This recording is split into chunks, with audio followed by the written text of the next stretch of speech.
Sebuah truk Nopol L9627 BS pengangkut sepeda motor terbakar di Jalan Tol Trans Jawa KM 669+200A masuk Desa Pecuk, Kecamatan Pantiarowo, Kabupaten Nganjuk. Tidak ada korban jiwa dalam peristiwa kebakaran truk tersebut.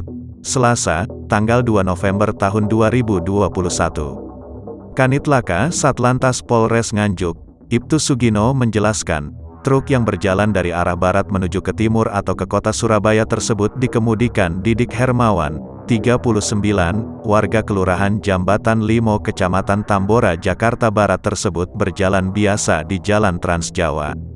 Sesampai di TKP, dari sebanyak 39 unit sepeda motor tiba-tiba salah satu sepeda motor mengeluarkan asap. Dalam waktu cepat, dikatakan Sugino, api menjalar ke sepeda motor lain yang diangkut truk tersebut. Sopir berupaya meminta bantuan warga pengendara lain yang kebetulan melintas dan melaporkan kejadian tersebut ke Satlantas Polres Nganjuk.